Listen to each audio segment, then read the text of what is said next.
House Chair, the EFF rejects the proposed budget.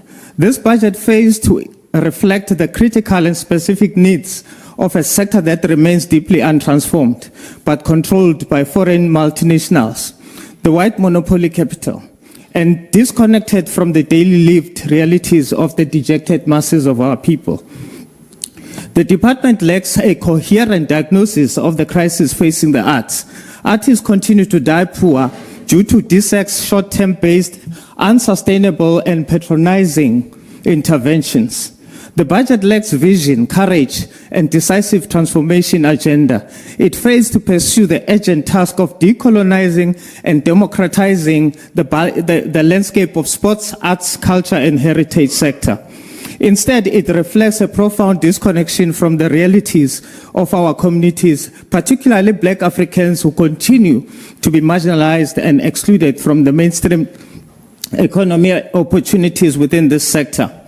Sport in South Africa continues to mirror the broad structural inequalities of our society, including entrenched economic imbalances and patriarchal norms.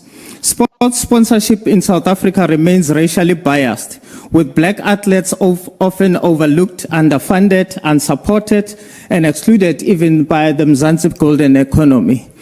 Where is transformation charter in rugby, cricket, golf, and tennis? There is a glaring absence of Black head and assistant coaches in top-tier competitions like Super Rugby and Currie Cup.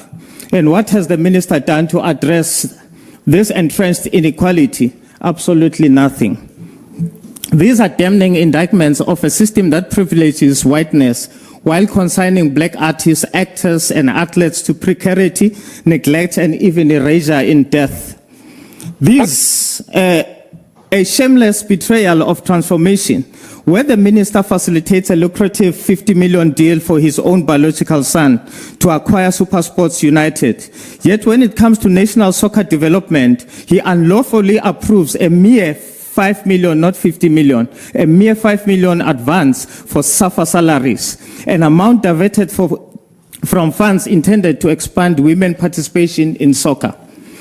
Yet Banyana, the pride of this nation, continues to play under exploitative conditions.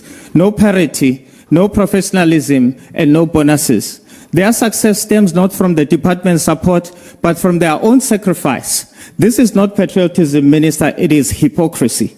Minister, government is not a prison cell block or some underground syndicate run through family proxies. Despite the minister's demagogic and populist rhetoric of putting South Africans first, he remains intentionally blind to the ongoing postmodern cultural colonization, whereby American and European artists, actors, and producers are afforded preferential treatment over South African talent. These international figures are paid exorbitant fees, while local artists, actors, and film producers are systematically marginalized, denied opportunities, recognition, and relevance in their own country, Minister. Today, House Chair, we are being asked to endorse a budget with no clear industrialization strategy for performing arts, and no cultural economy policy that recognizes creatives as professionals instead of perpetual hustlers.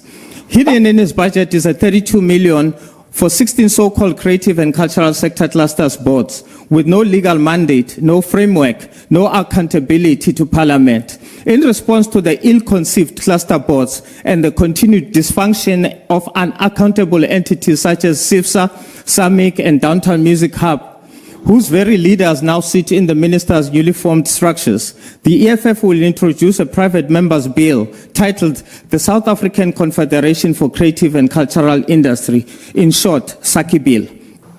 A legitimate, transparent, and accountable structure that will govern the sector, protect creative practitioners, ensure the equitable distribution of public resources, and further serve as a regulator and an industry ombudsman, fully accountable to Parliament, empowered to bring order, transparency, and justice to the creative and cultural sector.